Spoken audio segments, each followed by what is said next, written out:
ശ്രീ പദ്ധതിയിൽ ഭാഗമാകാനുള്ള സർക്കാർ തീരുമാനത്തിലെ ആശങ്ക മന്ത്രിസഭാ യോഗത്തിൽ അറിയിച്ച CPI മന്ത്രിമാർ. എന്നാൽ മുഖ്യമന്ത്രിയോ CPM മന്ത്രിമാരും വിഷയത്തിൽ മറുപടി പറഞ്ഞില്ലെന്നാണ് സൂചന. PM ശ്രീയിലൂടെ ദേശീയ വിദ്യാഭ്യാസ നയം നടപ്പാക്കാനാണ് നീക്കമെന്ന് CPI സംസ്ഥാന സെക്രട്ടറി ബിനോയ് വിശ്വം പറഞ്ഞു. ഐക്യത്തോടെ മുന്നോട്ടു പോകുമെന്നായിരുന്നു വിദ്യാഭ്യാസ മന്ത്രി വി ശിവൻകുട്ടി പ്രതികരിച്ചത്. CPIയുടെ 4 മന്ത്രിമാരെയും രാവിലെ വീട്ടിലേക്ക് വിളിച്ചു വരുത്തി സംസ്ഥാന സെക്രട്ടറി ബിനോയ് വിശ്വം പാർട്ടി നിലപാട് വിശദീകരിച്ചിരുന്നു. മന്ത്രിസഭാ യോഗത്തിന്റെ അജണ്ടയിൽ വിഷയമില്ലെങ്കിലും നേതൃത്വത്തിന്റെ നിലപാട് വ്യക്തമാക്കണമെന്നായിരുന്നു നിർദ്ദേശം. ഇതിന്റെ അടിസ്ഥാനത്തിലാണ് മന്ത്രിസഭാ യോഗം തീരുന്നതിന് മുമ്പ് മന്ത്രി K രാജനും P പ്രസാദും പാർട്ടി നിലപാട് വിശദീകരിച്ചത്. PM ശ്രീ പദ്ധതിയിൽ ഭാഗമാകുന്നു എന്ന തരത്തിൽ മാധ്യമ വാർത്തകൾ വരുന്നുണ്ടെന്നും എന്താണ് സംഭവിക്കുന്നതെന്ന കാര്യത്തിൽ വ്യക്തതയില്ലെന്നുമായിരുന്നു മന്ത്രിമാർ പറഞ്ഞത്. എന്നാൽ CPM മന്ത്രിമാരും മുഖ്യമന്ത്രിയോ ഈ വിഷയത്തിൽ മറുപടിക്ക് തയ്യാറായില്ല എന്നാണ് സൂചന. പദ്ധതിയുടെ ഭാഗമാകേണ്ടതില്ലെന്ന പഴയ നിലപാട് CPI സംസ്ഥാന സെക്രട്ടറി ബിനോയ് വിശ്വം ആവർത്തിച്ചു. NEP-യുമായിട്ട് ബന്ധമാണ് PM ശ്രീ എന്ന് എല്ലാവർക്കും അറിയാം.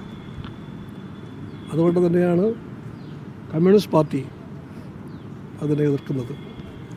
അതുകൊണ്ടാണ് CPIM എതിർക്കുന്നത്.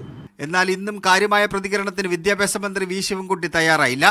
അല്ല, പിന്നെ ഞാനും ബിനോയ് വിശ്വം ഞങ്ങളെല്ലാം കമ്മ്യൂണിസ്റ്റുകാർ തന്നെ. ബിനോയ് വിശ്വത്തിൻ്റെ അഭിപ്രായത്തിന് നമ്മൾ ബഹുമാനിക്കുന്നു. അങ്ങനെ ബിനോയ് വിശ്വം പറഞ്ഞിട്ട് ഞാൻ കേട്ടിട്ടില്ല. ഞാൻ അത് മനസ്സിലാക്കിയിട്ട് പറയാം. പദ്ധതിയിൽ ഒപ്പിടാൻ തീരുമാനിച്ചാൽ പ്രതിഷേധം കടുപ്പിക്കാനാണ് CPIയുടെ തീരുമാനം. മീഡിയ 1 തിരുവനന്തപുരം. PM ശ്രീ പദ്ധതി നടപ്പിലാക്കാനുള്ള സംസ്ഥാന സർക്കാർ തീരുമാനത്തിൽ കോൺഗ്രസിൽ ഭിന്നാഭിപ്രായം. പദ്ധതി വഴി ഫണ്ട് വാങ്ങുന്നതിൽ തെറ്റില്ലെന്നും BJPയുടെ വർഗീയ അജണ്ട നടപ്പാക്കാൻ പാടില്ലെന്നും പ്രതിപക്ഷ നേതാവ് VD സതീശൻ. എന്നാൽ BJP CPM ബാന്ധവത്തിന്റെ ഘടകമാണ് പദ്ധതിയെന്ന് AICC general secretary KC Venugopal പറഞ്ഞു.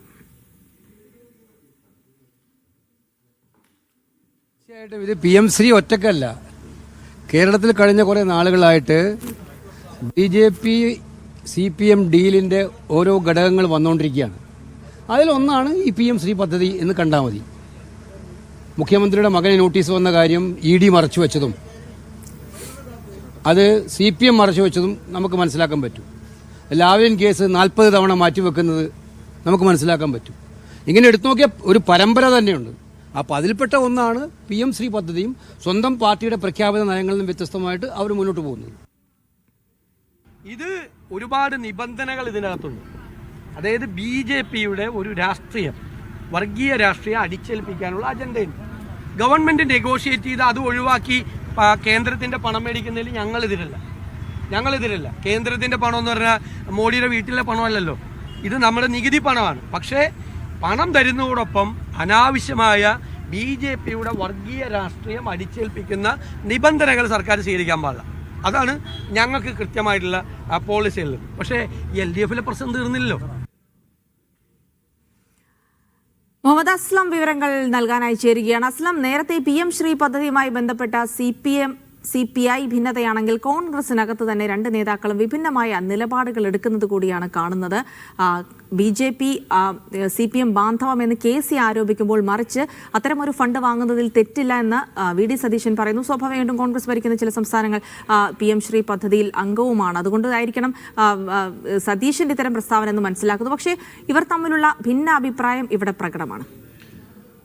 PM ശ്രീ പദ്ധതി നടപ്പിലാക്കിയാൽ മാത്രമേ കേന്ദ്രത്തിൽ ലഭിക്കേണ്ട ധനസഹായം ലഭിക്കൂ എന്നുള്ളതുകൊണ്ടാണ് അത്തരം നടപടിയിലേക്ക് പോകുന്നതെന്നാണ് സംസ്ഥാന സർക്കാർ പറയുന്നത്. ഈ വാദത്തെ അംഗീകരിക്കുന്ന രീതിയിലാണ് പ്രതിപക്ഷ നേതാവ് VD സതീശനും പറഞ്ഞത്. അതായത് കേന്ദ്രത്തിൻ്റെ ഫണ്ട് എന്ന് പറയുന്നത് ബോന്നിയുടെ വീട്ടിൽ നിന്നുള്ള ഫണ്ടല്ല, നമ്മുടെ നികുതി പണം തന്നെയാണ്. അത് വാങ്ങാനുള്ള നടപടിയിലേക്ക് പോകണം. അതേസമയം അത് നടപ്പാക്കുന്നു എന്നൊരു പേര് പറഞ്ഞുകൊണ്ട് വർഗീയ RSSന്റെ വർഗീയ അജണ്ട നടപ്പാക്കാൻ പോകരുത്. അതുകൊണ്ട് തന്നെ നിബന്ധനകൾ വെച്ചുകൊണ്ട് ആ ഫണ്ട് വാങ്ങാം എന്നുള്ളതാണ് നിലപാടെന്നാണ് അദ്ദേഹം പറയുന്നത്. K മുരളീധരനും സമാനമായ രീതിയിലാണ് അല്പസമയം പ്രതികരിച്ചത്. അതേസമയം AICC general secretary KC Venugopal കൃത്യമായി പറയുന്ന കാര്യം PM ശ്രീ പദ്ധതി നടപ്പാക്കുക എന്ന് പറയുന്നത് അതൊരു കാര്യം മാത്രമല്ല, CPM BJP ബന്ധത്തിൻ്റെ പല ഘടകങ്ങളിൽ ഒന്നാണ്. ലാവ്ലിൻ കേസ് ഉൾപ്പെടെയുള്ള കാര്യങ്ങൾ സൂചിപ്പിച്ചുകൊണ്ടാണ് അദ്ദേഹം പറയുന്നത് ഈ പദ്ധതി നടപ്പാക്കുക എന്ന് പറയുന്നത് തന്നെ അതൊരു BJP നയം നടപ്പാക്കുന്നതിന് തുല്യമാണ് എന്നാണ് AICC ജനറൽ സെക്രട്ടറി പറയുന്നത്. അദ്ദേഹം ഒന്നുകൂടെ പറയുന്നുണ്ട്, കർണാടക കർണാടകയിലും ആന്ധ്രയിലൊക്കെ ഈ പദ്ധതി നടപ്പാക്കിയത് തങ്ങളുടെ സർക്കാരുകൾക്ക് മുമ്പാണ് എന്നുകൂടി പറയുന്നുണ്ട്. എന്ന് പറഞ്ഞാൽ തങ്ങളുടെ നിലപാട് അതല്ല എന്ന്, ദേശീയ നിലപാട് ഇതിന് അങ്ങനെയല്ല എന്ന് പറയുന്നു. അതേസമയം കേന്ദ്ര സഹായത്തിന് വേണ്ടി പദ്ധതി നടപ്പാക്കും. അതേസമയം വർഗീയ അജണ്ട, വിദ്യാഭ്യാസത്തിൽ BJPയുടെ അജണ്ട അത് നടപ്പാക്കാതിരിക്കുക എന്ന് പറയുന്ന ഒരു CPM സമീപനത്തിന് തുല്യമായ ഒരു രീതിയാണ് VD സതീശൻ എടുത്തത്. സ്വാഭാവികമായിട്ടും സംസ്ഥാനത്തെ സാമ്പത്തിക പ്രതിസന്ധി ഉൾപ്പെടെയുള്ള കാര്യങ്ങൾ കേന്ദ്രത്തിൽ നിന്ന് ഫണ്ട് വാങ്ങാനുള്ള സർക്കാർ നീക്കങ്ങൾക്കൊപ്പം നിൽക്കുക എന്നൊരു സമീപനമാണ് ഇവിടെ പ്രതിപക്ഷ നേതാവ് സ്വീകരിച്ചിരിക്കുന്നത്. ശരി, മുഹമ്മദ് അസ്ലമാണ് വിവരങ്ങൾ നൽകിയത്.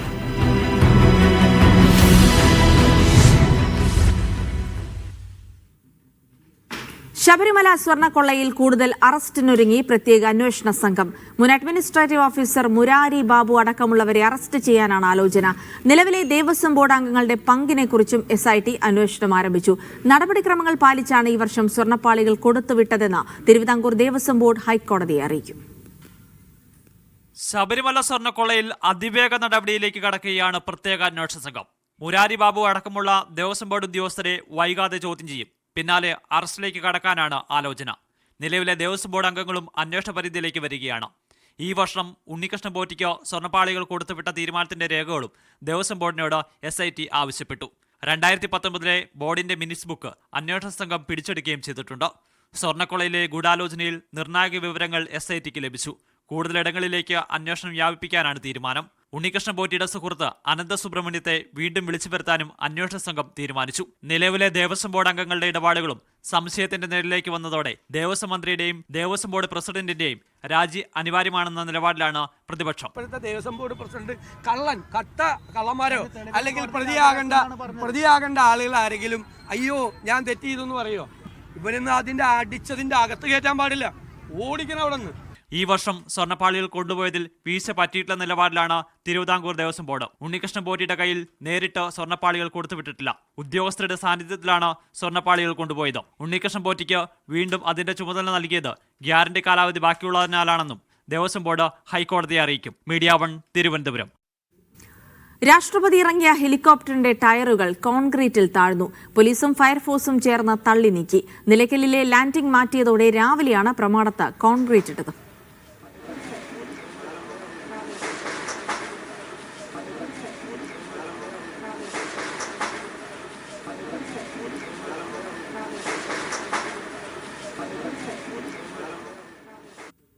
കേരളത്തിൽ സജീവമാകുകയാണെന്ന് AICC general secretary KC Venugopal.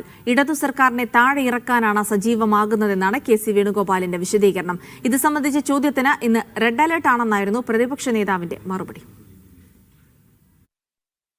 KPCC പുനഃസംഘടനയിൽ KC പക്ഷത്തിന് മികച്ച പരിഗണന കിട്ടി. ഇതോടെ കേരളത്തിലെ നേതൃത്വത്തിൽ AICC general secretary KC Venugopal നിർണായക ഇടപെടലുകൾ നടത്തുന്നുവെന്ന വാദം കോൺഗ്രസിൽ ശക്തമായി. പിന്നാലെയാണ് കേരളത്തിൽ സജീവമാകുമെന്ന KC വേണുഗോപാലിന്റെ പ്രഖ്യാപനം. കേരളത്തിൽ ഞാൻ സജീവമായിട്ടുണ്ടാവും, പക്ഷേ ഏതെങ്കിലും കസേര നോക്കിയിട്ടുള്ള സജീവത്വമല്ല. പാർട്ടിയെ ശക്തിപ്പെടുത്തി മാർക്സിസ്റ്റ് പാർട്ടിയെ അധികാരത്തിൽ താഴെ ഇറക്കാൻ വേണ്ടിയിട്ടാണ്. വീണ്ടും പറയുന്നു, ഏതെങ്കിലും കസേര നോക്കിയിട്ടല്ല ഞാൻ സജീവമാകുന്നത്. ഏതെങ്കിലും കസേര ലക്ഷ്യമിട്ടല്ല കേരളത്തിൽ സജീവമാകുന്നതെന്ന് KC വേണുഗോപാൽ പറയുന്നുണ്ടെങ്കിലും അത് കോൺഗ്രസ് നേതാക്കൾ പോലും മുഖവിലക്കെടുക്കുന്നില്ല. KC വേണുഗോപാൽ കേരളത്തിൽ സജീവമാകുകയാണല്ലോ എന്ന ചോദ്യത്തിന് പ്രതിപക്ഷ നേതാവിന്റെ മറുപടി ഇങ്ങനെ: KC വേണുഗോപാൽ കേരള രാഷ്ട്രീയത്തിൽ സജീവമാണ് എന്ന് വ്യക്തമാക്കിയിട്ടുണ്ട്. ഇന്ന് നല്ല റെഡ് അലർട്ടാന്ന് പറഞ്ഞത് അല്ലേ? നോക്കണം, മഴ പെയ്യുന്നോ. KC വേണുഗോപാലിന്റെ നീക്കം മുഖ്യമന്ത്രി കസേരയിൽ കണ്ണും നട്ടിരിക്കുന്ന കോൺഗ്രസ് നേതാക്കളുടെ ചങ്കിടുപ്പ് കൂട്ടും. മീഡിയ 1 തിരുവനന്തപുരം. കോട്ടയം പള്ളിക്കത്തോട് സുരേഷ് ഗോപി MPക്ക് നിവേദനം നൽകാനെത്തിയ ആളെ BJP പ്രവർത്തകർ മർദ്ദിച്ചു. പള്ളിക്കത്തോട് ജംഗ്ഷനിലായിരുന്നു സംഭവം. കലുങ്ക് സംവാദ സദസ്സ് കഴിഞ്ഞ് മടങ്ങിയ MPയുടെ വാഹനത്തിന് മുന്നിൽ കയറിയ പരാതിക്കാരൻ വാതിലിലൂടെ നിവേദനം നൽകാൻ ശ്രമിച്ചു. ഇതിനിടെ പോലീസ് ഇയാളെ പിടിച്ചുമാറ്റി കൊണ്ടുപോകുന്നതിനിടെയാണ് BJP പ്രവർത്തകർ മർദ്ദിച്ചത്. സുരക്ഷാ വീഴ്ച ആരോപിച്ച് BJP പ്രാദേശിക നേതൃത്വം പോലീസിൽ പരാതി നൽകി.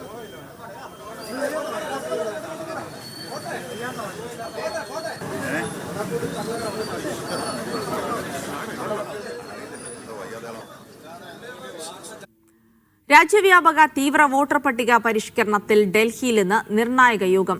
തെരഞ്ഞെടുപ്പ് കമ്മീഷൻ വിളിച്ച യോഗത്തിൽ സംസ്ഥാനങ്ങളിലെയും കേന്ദ്രഭരണ പ്രദേശങ്ങളിലെ മുഖ്യ തെരഞ്ഞെടുപ്പ് ഓഫീസർമാർ പങ്കെടുക്കും. സംസ്ഥാനങ്ങളിൽ SIR നടപ്പാക്കാനുള്ള മുന്നൊരുക്കങ്ങൾ യോഗം വിലയിരുത്തും. വോട്ടർ പട്ടിക പരിഷ്കരണം നീട്ടിവെക്കണമെന്ന കേരളത്തിന്റെ ആവശ്യവും ചർച്ചയാകും. ഹൃദയ ശസ്ത്രക്രിയ ഉപകരണ വിതരണക്കാർക്കുള്ള കുടിശ്ശിക നൽകും. കാരുണ്യ സുരക്ഷാ പദ്ധതിക്ക് ധനവകുപ്പ് അനുവദിച്ച 250 കോടി രൂപയിൽ നിന്നാണ് വിതരണക്കാർക്ക് പണം നൽകുക.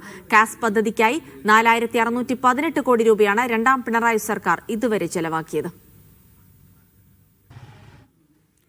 കാസർകോട് സ്വദേശിക്ക് കർണാടകയിലെ ഈശ്വരമംഗലത്ത് പോലീസിന്റെ വെടിയേറ്റു. കാസർകോട് ദേലംപാടിയിലെ അബ്ദുള്ളയ്ക്കാണ് വെടിയേറ്റത്. ഇയാളെ മംഗലൂരുവിലെ ആശുപത്രിയിൽ പ്രവേശിപ്പിച്ചു. കന്നുകാലികളെ കയറ്റിയ ലോറി നിർത്താതെ പോയതിനെ തുടർന്നാണ് വെടിയുതിർത്തതെന്നാണ് പോലീസ് പറയുന്നത്. സംപ്യ പോലീസ് പട്രോളിംഗ് നടത്തുന്നതിനിടയിലാണ് കന്നുകാലികളെ കയറ്റിയ ലോറി എത്തിയത്. സംസ്ഥാനത്ത് ഇന്ന് അതിതീവ്ര മഴയ്ക്ക് സാധ്യത. ഇടുക്കി, പാലക്കാട്, മലപ്പുറം ജില്ലകളിൽ റെഡ് അലർട്ട് പ്രഖ്യാപിച്ചു. പത്തനംതിട്ട, ആലപ്പുഴ, കോട്ടയം, എറണാകുളം, തൃശൂർ, കോഴിക്കോട്, വയനാട് ജില്ലകളിൽ ഓറഞ്ച് അലർട്ടാണ്.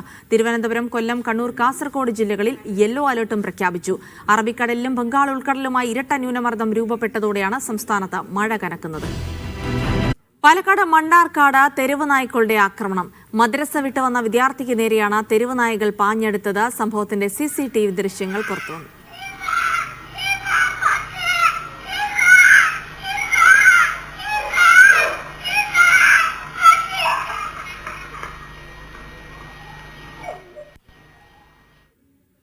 എറണാകുളം പറവൂരിൽ തെരുവ് നായയുടെ കടിയേറ്റ 3.5 വയസ്സുകാരിക്ക് പഞ്ചായത്തിൽ നിന്ന് ചികിത്സാ സഹായം ലഭിച്ചില്ലെന്ന് പരാതി. കുട്ടിയുടെ പിതാവ് മിറാഷാണ് ചിറ്റാറ്റുകര പഞ്ചായത്തിനെതിരെ പരാതിയുമായി രംഗത്തെത്തിയത്. നിയമ നടപടി സ്വീകരിക്കുമെന്നും പിതാവ് പറഞ്ഞു. കുട്ടിയുടെ ചികിത്സ ഉറപ്പാക്കുമെന്നായിരുന്നു സർവകക്ഷി യോഗ തീരുമാനം.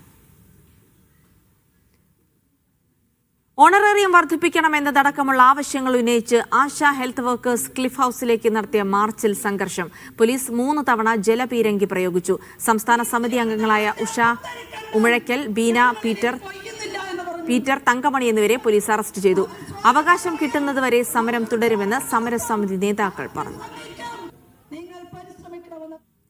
സമസ്തയിലെ തർക്കം പരിഹരിക്കാൻ രൂപീകരിച്ച സമിതി പ്രവർത്തനം തുടങ്ങിയിട്ടില്ലെന്ന് സമസ്ത മുഷാവർ അംഗം ഉമർ ഫൈസി മുക്കം. സമസ്തയുടെ നിലപാടുകൾ അംഗീകരിക്കാതെ വരുമ്പോഴാണ് പ്രശ്നമുണ്ടാകുന്നത്. മുസ്ലിം ലീഗുമായി സമസ്തയ്ക്ക് ഒരു പ്രശ്നവുമില്ല. സമസ്ത 100ാം വാർഷിക സമ്മേളനത്തെ വിവാദങ്ങൾ ബാധിക്കില്ലെന്നും ഉമർ ഫൈസി പറഞ്ഞു. രാഷ്ട്രീയ പാർട്ടികൾക്ക് മുന്നറിയിപ്പുമായി സിറോ മലബാർ സഭ major archbishop Mar Raphael Thattil. സമുദായത്തോട് രാഷ്ട്രീയ കക്ഷികൾ കാണിക്കുന്ന സാമാന്യമായ അനീതി തിരിച്ചറിയാനും തിരിച്ചുകുത്താനും കത്തോലിക്ക സഭയ്ക്കറിയാം. ജനാധിപത്യത്തിന്റെ ഏറ്റവും വലിയ പരീക്ഷണശാലയാണ് അടുത്തു വരുന്നത്. ഒരു രാഷ്ട്രീയ കക്ഷിക്കും വോട്ട് ചെയ്യണമെന്ന് പറഞ്ഞ് സമ്മർദ്ദം ചെലുത്തുന്ന പതിവ് സഭയ്ക്കില്ല. മറ്റുള്ളവർക്ക് കൊടുത്തിട്ട് തങ്ങളെ പരിഗണിക്കാത്ത രാഷ്ട്രീയ പാർട്ടികളെ തിരിച്ചറിയാനുള്ള ബുദ്ധി കത്തോലിക്കർക്കുണ്ടെന്നും അദ്ദേഹം പറഞ്ഞു.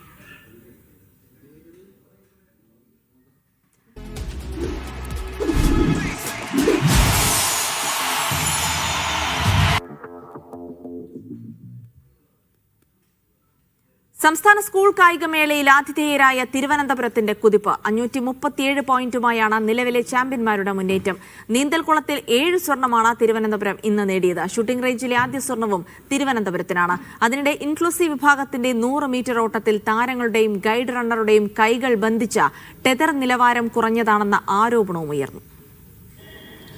സംസ്ഥാന സ്കൂൾ കായികമേളയുടെ മെഡൽ വേട്ടയിൽ ആതിഥേയരായ നിലവിലുള്ള ചാമ്പ്യന്മാരായ തിരുവനന്തപുരം കുതിപ്പ് തുടരുകയാണ്. 61 സ്വർണവും 46 വെള്ളിയും 66 വെങ്കലവും ഉൾപ്പെടെ 537 പോയിന്റുമായി തിരുവനന്തപുരം കുതിക്കുകയാണ്. അതായത് ഇതിനിടയിൽ ഇന്ന് ഈ മത്സരങ്ങൾ തുടങ്ങുന്നതിന് മുൻപ് സംസ്ഥാനത്തിന്റെ വിവിധ ഭാഗങ്ങളിലായി നടന്ന ഗെയിംസ് മത്സരങ്ങളുടെ ഫലം ഇന്ന് പ്രസിദ്ധീകരിച്ചു. അത് പ്രസിദ്ധീകരിച്ചപ്പോഴാണ് ഇപ്പോൾ 537 പോയിന്റുമായി തിരുവനന്തപുരത്തിന്റെ മുന്നേറ്റം. ഇന്നിപ്പോൾ നീന്തൽ കുളത്തിൽ 8 മത്സരങ്ങളുടെ ഫലങ്ങൾ വന്നു. അതിൽ 7 സ്വർണവും തിരുവനന്തപുരത്തിനാണ്.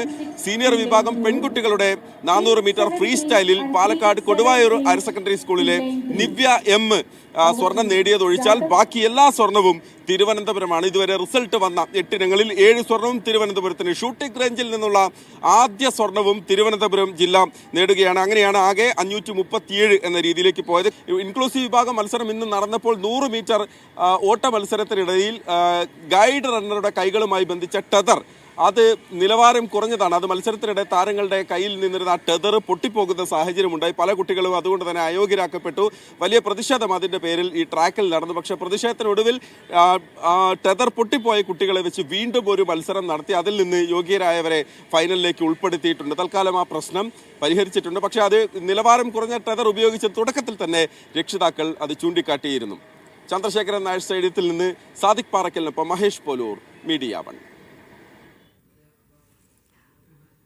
യുഎഫ ചാമ്പ്യൻസ് ലീഗിൽ കരുത്തർക്ക് തകർപ്പൻ ജയം. ഒളിമ്പിയാക്കോസിനെ 1-നെതിരെ 6 ഗോളുകൾക്കാണ് ബാഴ്സലോണ തോൽപ്പിച്ചത്. ലെവർകൂസനെ PSG 2-നെതിരെ 7 ഗോളുകൾക്കും തോൽപ്പിച്ചു.